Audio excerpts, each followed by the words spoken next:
Ang una ko pong napansin doon is lumobo yung dalawang Mindoro, isang Oriental, isang Occidental. Ang NEP po nila is something between 1.5, sabihin na natin para safe ako. Hindi lumampas ng 2.5 yung but I have the figures, Your Honor. Kaya lang para lang mabilis po tayo, Your Honor. Hindi lumampas ng 2.5 yung NEP nila. Pero ang GAA po nila is magkano ba? 20 billion. So, nagulat ako. Sabi ko, in fairness doon sa mga district congressmen, Your Honor, hindi po nila kaya gawin yun. Hindi kayang gawin ng regular congressman na magdagdag. Hindi naman po sila miyembro ng Committee on Appropriations. Parehong first-term congressman po yun. So, hindi nila kakayanin magdagdag ng ganun kalaki. Kasi ang hirap po, di ba? In my case, nag-request ako 1.2 billion, ang nabigay lang 569. So, paano namang itong congressman na to, makakapagdagdag siya ng ganun kalaki? So, chinek ko na po, sino yung naglagay ng mga pondo doon. Sige po. Tapos po, nagulat din ako kasi, siyempre makikita ko doon sa proponent, tsaka doon sa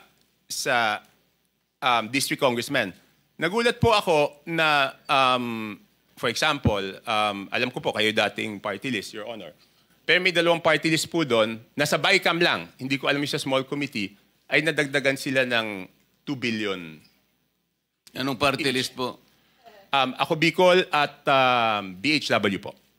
Ang alam ko po, Your Honor, ang party list congressman, ang allocation po yata, kung di ako nagkakamali, but I'm sure you know better, is 100 to 150 million lang. Tama po yun. Kapag kayo po ay party list representative, tuwang-tuwa na po kayo pagka nakakuha kayo ng 170 million. So sinasabi po ninyo, dalawang party list yan, 2 billion po yung nakuha. Sa BICAM po. Sa BICAM. So hindi ko na po na-check, Your Honor, yung kasi one-man team to, ako mismo ano nito eh.